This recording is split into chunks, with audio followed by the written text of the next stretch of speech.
오늘은 오늘의 자리에서 사명을 이뤄가기, 오늘의 자리에서 사명을 이뤄가기라는 제목으로 함께 말씀 나누도록 하겠습니다. 최근 어디서든지 일상에 대해 강조하는 이야기들이 굉장히 많아졌습니다.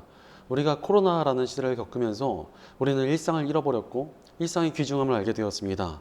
그리고 나서 많은 사람들이 일상에 대해 강조를 하고 일상이 중요하다라고 말하고 있는 것입니다.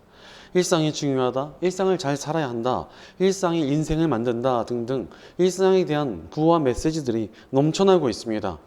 특히 신앙에 있어서도 일상에 대한 강조가 굉장히 많아졌습니다. 일상에 대한 찬양이나 설교도 많아졌고 일상에서의 예배에 대한 이야기들도 많이 다뤄지고 있습니다.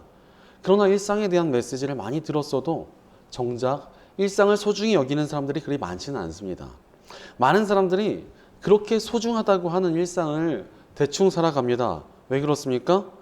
사실 오늘 나의 자리가 내 마음에 쏙 드는 사람이 거의 없기 때문에 그렇습니다. 지금 자신의 현실이 너무나 좋고 행복하다고만 느끼는 사람들이 정말 별로 없습니다. 다들 가진 것이 너무나 적고 초라하다고 느끼거나 아니면 너무 바쁘고 힘들다고 여기거나 지금의 일상에서 마음에 들지 않는 부분들을 가진 채 살아갑니다.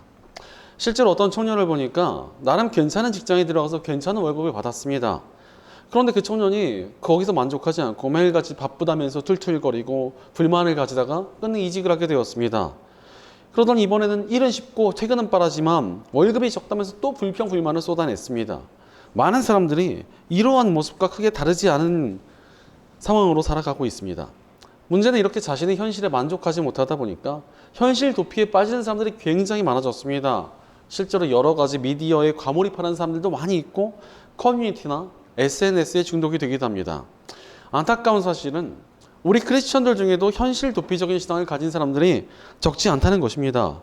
교회를 현실의 도피처로 여기면서 교회에서는 뭐 임원이다, 회장이다, 찬양단이다, 직분이 있다 이러면서 고개를 빳빳이 들고 어깨에 힘을 꽉 주고 다닙니다.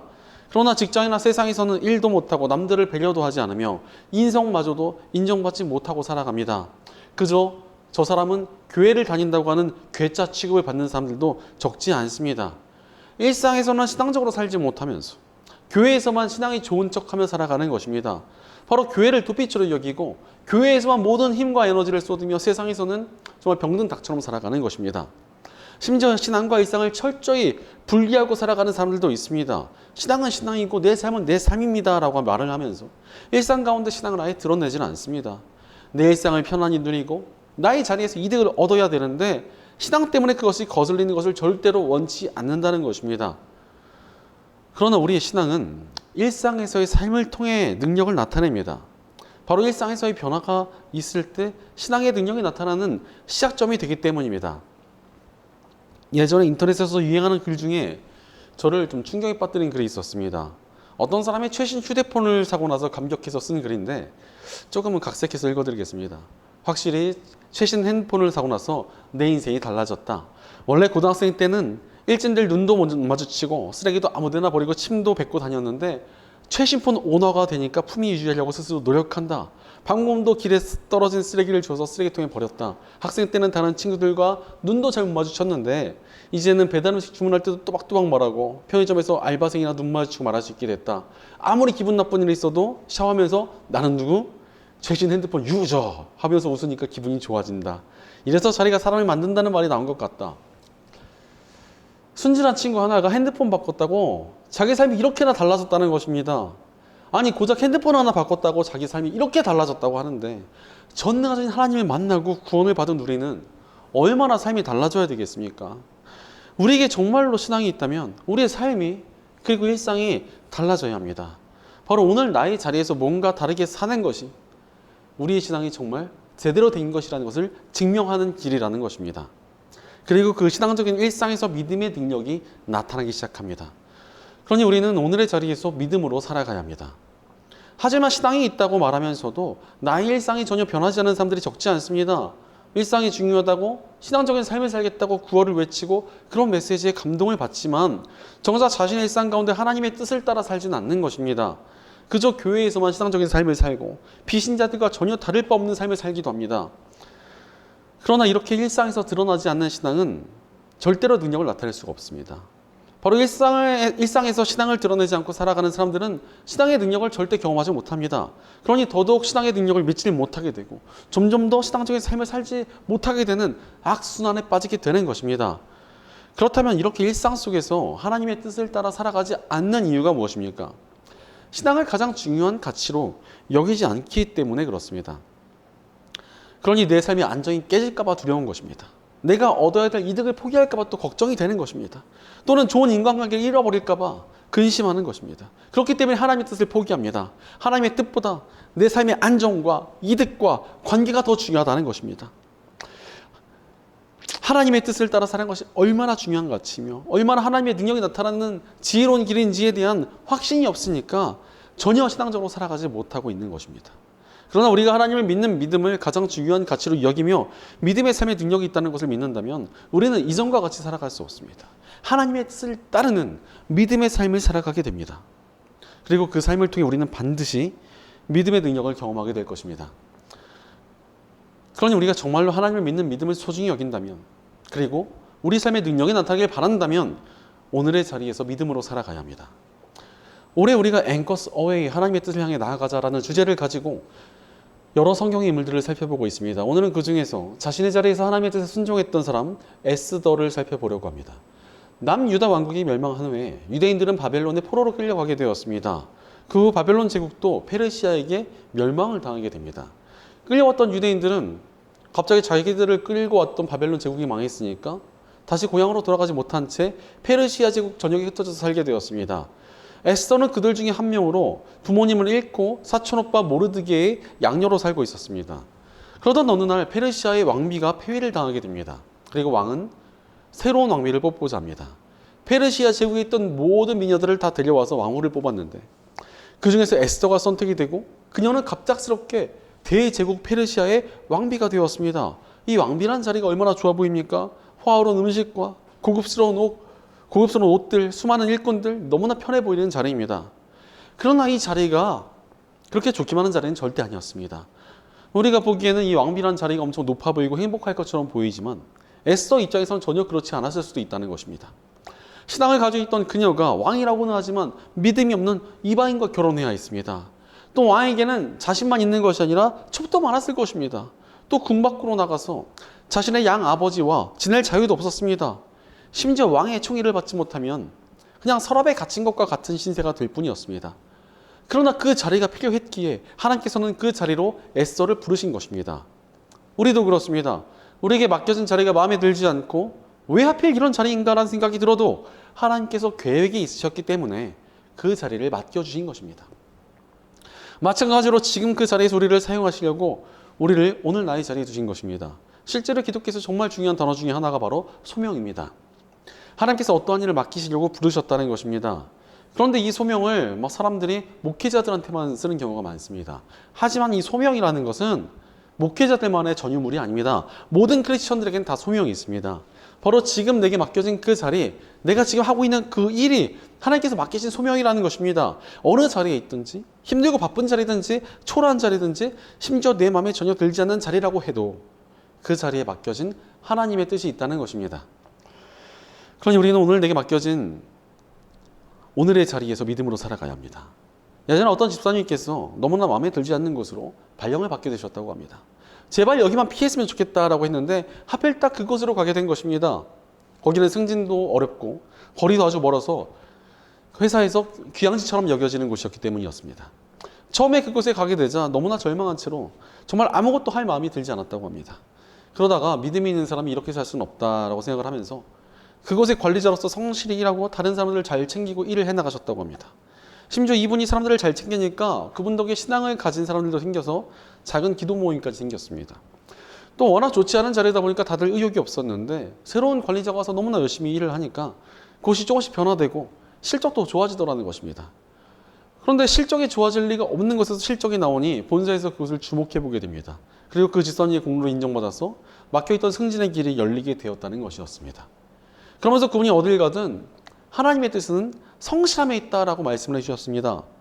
사실 우리의 삶이 지금 내 마음에 들지 않더라도 초라할지라도 하나님께서 맡기신 사명이 있고 우리가 해야 할 일이 분명히 있습니다.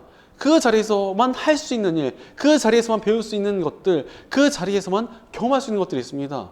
그것들을 정말 제대로 느끼고 그것들을 제대로 감당하려면 어찌해야 됩니까? 정말 성실히 해야 됩니다. 그리고 그러니 우리는 하나님께서 맡기신 그 일을 정말 성실히 잘 감당해 나가야 합니다. 하나님께서 우리에게 맡기신 오늘의 삶 속에서 믿음으로 성실히 살아가야 합니다. 오늘 말씀으로 돌아가면 에스더에게 주어진 소명이 드러나게 됩니다. 에스더의 양 아버지이자 사촌 오빠인 모르드게가 당시의 권력자였던 하만의 원한을 사게 됩니다.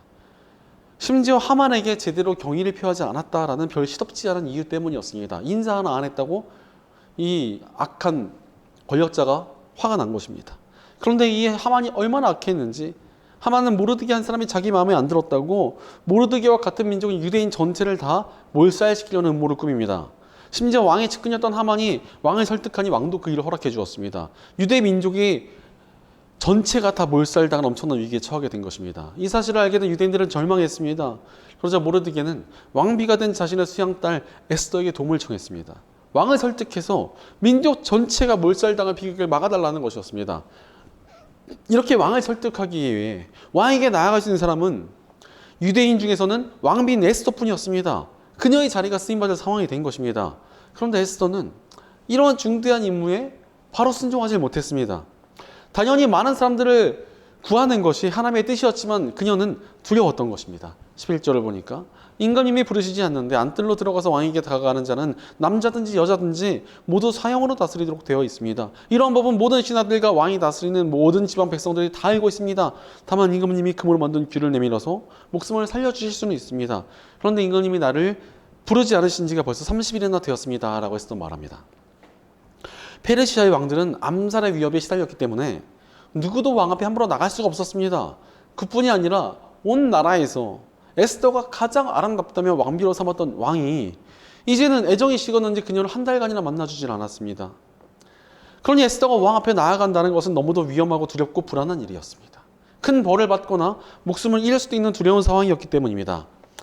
사실 우리도 나의 일상 속에서 하나님의 뜻대로 살고 내게 맡겨진 일을 해야 한다는 것이 두렵고 자신이 없을 때도 있습니다. 손해를 보거나 사람들이 나를 이상하게 보고 싫어할까 봐 걱정이 되기도 합니다. 나의 일상이 무너지면 어쩌나 근심이 될 때도 있습니다. 그러나 우리는 오늘의 자리에서 믿음으로 살아가야 합니다. 내게 맡겨진 그 자리에서 하나님의 뜻을 행해야 한다는 것입니다. 망설이는 에스더를 향해 그녀의 양아버지 모르드게는 왕후께서 궁궐에 계시다고 하여 모든 유다 사람이 겪는 재난을 피할 수 있다고 생각하십니까? 라고 외칩니다. 지금 모든 유대인들에게 가장 중요한 사명이 무엇입니까? 이 악한 하만의 음모에서 살아남는 것입니다. 그렇지 않으면 하나님의 백성들이 모두 다 억울하게 목숨을 잃을 것이었습니다. 그런데 에스더만 혼자서 안락하고 평안한 왕궁에 있다고 다가 아니라는 것입니다. 우리도 마찬가지입니다. 하나님의 백성들 중에서 사명이 없는 사람들은 아무도 존재하지 않습니다. 하나님의 뜻을 따라야 할 사명에서 면제된 사람은 존재하지 않는다는 것입니다. 우리 모두에게 해야 할 역할과 맡겨진 자리가 분명히 있습니다. 그러니 내게 주어진 사명을 외면하지 말고 오늘의 자리에서 믿음으로 살아가야 합니다. 이어서 14절 말씀 보면 모르드게는 이런 때에 왕후께서 입을 다물고 계시면 유다 사람들이 다른 곳에서라도 도움을 얻어서 마침내는 구원을 받고 살아날 것이지만 왕후와 왕후의 집안은 멸망할 것입니다. 왕후께서 이처럼 왕후의 자리에 오르신 것이 바로 이런 일 때문인지 누가 압니까? 라고 에스더 말합니다. 만약에 내게 주어진 자리에서 내가 사명을 감당하지 않으면 어떻게 됩니까? 모르드게가 에스더에게 사명을 감당하지 않으면 하나님께서 다른 방법을 사용하실 것이라고 말한 것처럼 내게 주어진 사명이 다른 사람에게 옮겨가게 됩니다. 그것은 이제 전통적인 기독교 용어로 촛대가 옮겨간다라고 말을 씁니다. 그리고 내가 받았어야 할 복과 상급도 그 사람이 받는 것입니다. 이것이 얼마나 안타까운 일입니까? 왜 내게 예비된 복과 상급을 걷어찹니까? 언제까지고 다른 사람들이 복받고 상급받는 것을 부러워만 할 것입니까? 우리는 내게 맡겨진 사명을 감당하며 오늘의 자리에서 믿음으로 살아가야 합니다. 지금 나의 일상에서 오늘 내 자리에서 하나님의 뜻을 쫓아 살아갈 때 하나님께서 우리 삶을 기뻐하실 것이고 우리에게 복 주시며 영원한 상급을 채워주실 것입니다. 그렇다면 우리가 어찌 지금 나의 삶 속에서 하나님의 뜻대로 살아갈 수 있겠습니까? 복음의 능력으로 가능합니다.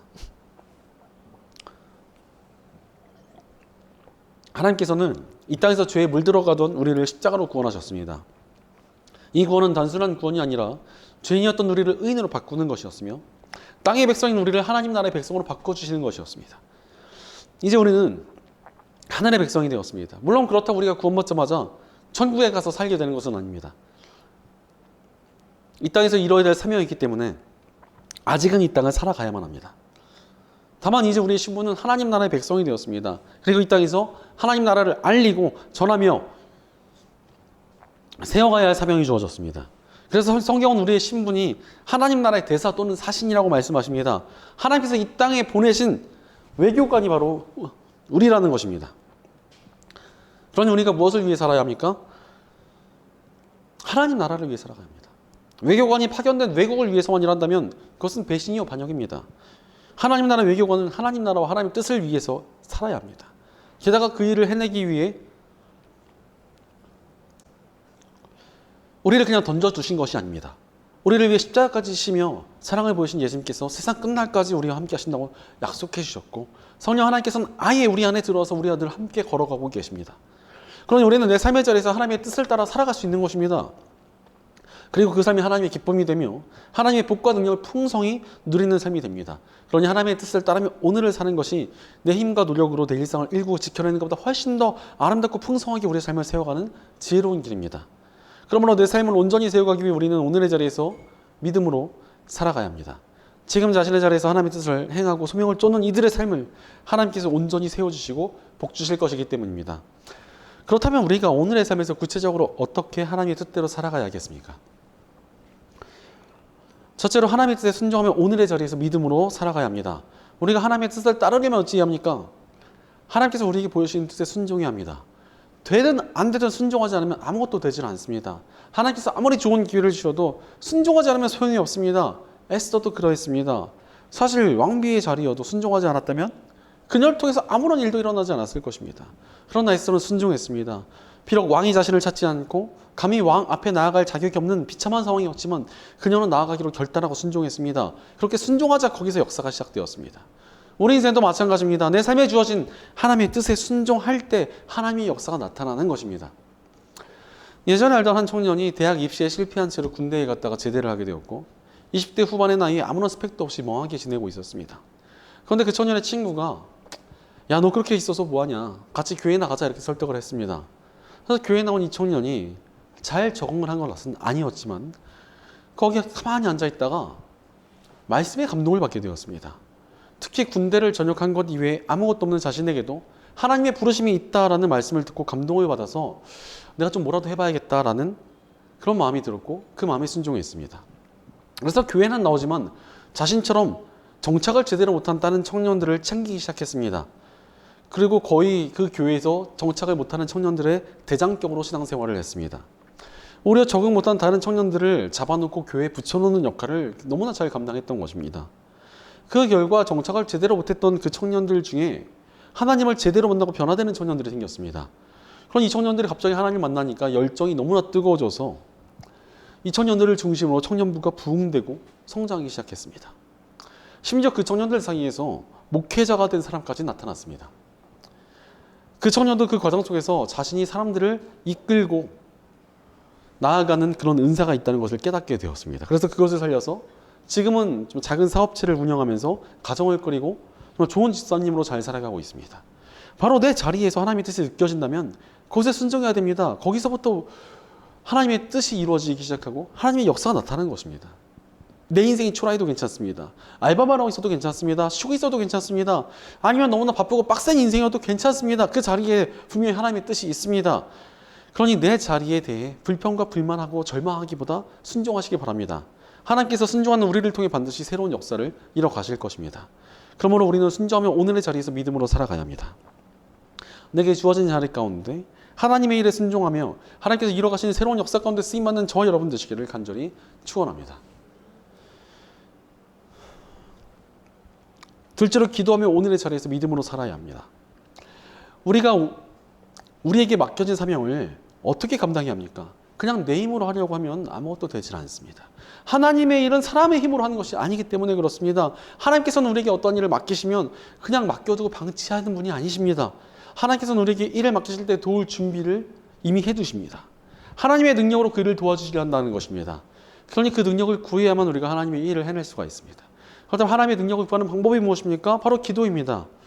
오늘 본문 16절 전반부를 보면 에스더는 왕에게 나아가기 전에 어서 수산에 있는 유다 사람들을 한 곳에 모으시고 나를 위하여 금식하게 하십시오. 사흘 동안은 밤낮 먹지도 마시지도 말게 하십시오. 나와 내 시녀도 그렇게 금식하겠습니다. 라고 기도를 부탁합니다. 에스더는 자신의 사명을 완수하기 위해 기도했고 기도의 도움을 또 요청합니다. 바로 사명을 잘 감당해내는 삶을 살려면 기도해야 합니다. 그것도 그냥 기도하지 말고 함께 기도할 때 더욱 능력이 있습니다. 우리가 왜 모임을 하고 왜 함께 기도합니까? 함께하는 기도의 능력이 있기 때문입니다. 우리 예수님께서는 두세 사람이 모인 곳에 함께 하시겠다고 약속해 주셨으니 함께하는 기도의 능력이 있을 수밖에 없습니다. 그러니 내 삶에 하나님의 뜻을 이뤄가려면 기도는 선택이 아니라 필수입니다. 주변 사역자들 중에서 만나는 사람들마다 기도를 거의 구걸하다시피 부탁하고 다니시는 분들이 계십니다. 왜 저렇게까지 하나 싶었는데 시간이 지나 보니까 그런 분들이 정말 능력 있게 쓰임 받는다는 것을 보게 됩니다. 기도란 하나님의 능력을 나타내는 가장 좋은 통로이기 때문입니다. 그러니 저를 위해서도 좀 기도해 주시기 바랍니다. 기도해야 저도 좀 저희 교회도 능력이 나타나지 않겠습니까? 정말 기도할 때 하나님의 능력이 있습니다. 초라했던 이들도 부족했던 이들도 기도를 통해 놀랍게 쓰임받을 수 있습니다. 우리 인생도 기도할 때 새로운 역사가 시작됩니다. 그러니 우리는 기도하며 오늘의 자리에서 믿음으로 살아가야 합니다. 내게 주어진 자리에서 기도하며 하나님께서 이뤄가시는 새로운 역사 가운데 쓰임받는 저 여러분 되시기를 간절히 축원합니다. 셋째로 진심으로 오늘의 자리에서 믿음으로 살아가야 합니다. 사실 우리가 사명대로 살아간다는 것이 그리 쉽지만은 않습니다. 그렇다고 또 힘들기만 합니까? 그렇지 않습니다. 우리 하나님의 뜻대로 순종하며 기도하러 나아갈 때 하나님께서는 우리가 그것들을 넉넉히 감당할 힘을 주시며 기쁨과 즐거움도 주십니다. 그렇다면 우리가 어찌 하나님의 일을 하며 기쁨과 즐거움을 누릴 수 있겠습니까? 우리 진심을 다해서 해나가야 합니다. 오늘 보면 16절 후반부를 보니 에스더는 그렇게 하고 난 다음에는 법을 어기고서라도 내가 임금님께 나아가겠습니다. 그러다가 죽으면 죽으렵니다. 라고 결단합니다.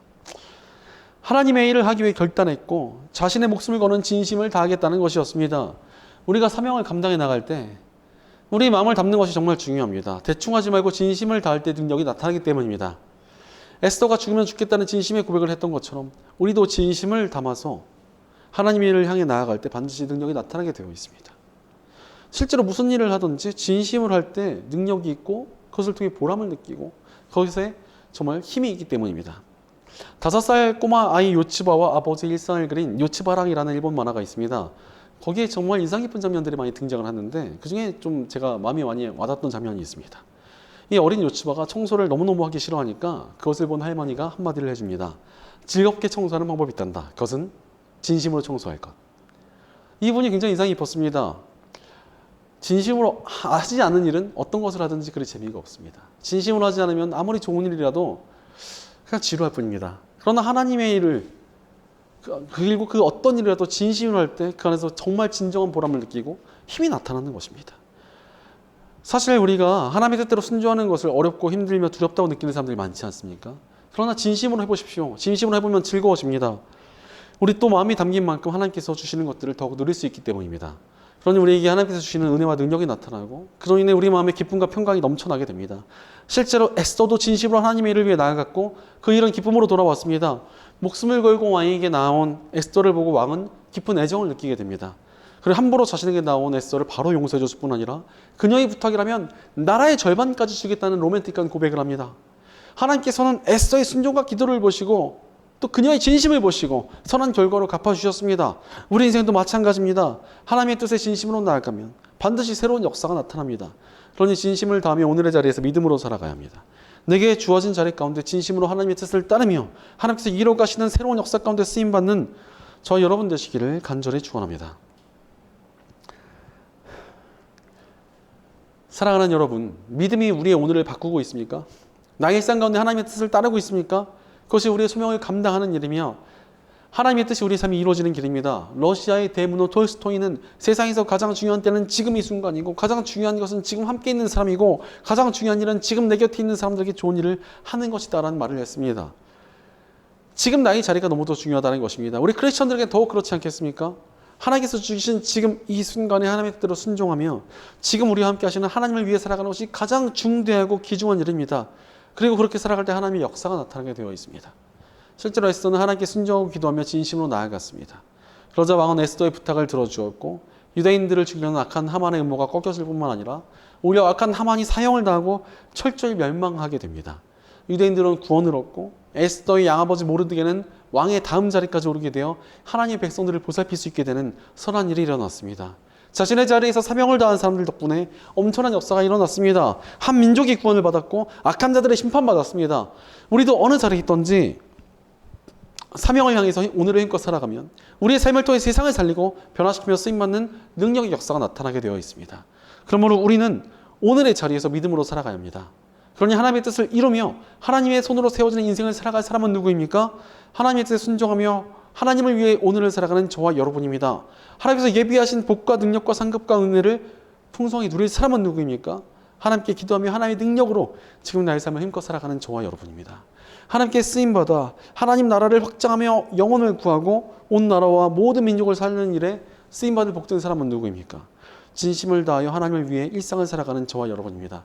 내게 주어진 자리 가운데 하나님의 뜻을 따르며 하나님께서 이루어가시는 새로운 역사 가운데 쓰임받는 저와 여러분 되시기를 주의 이름으로 간절히 축원합니다. 기도하겠습니다.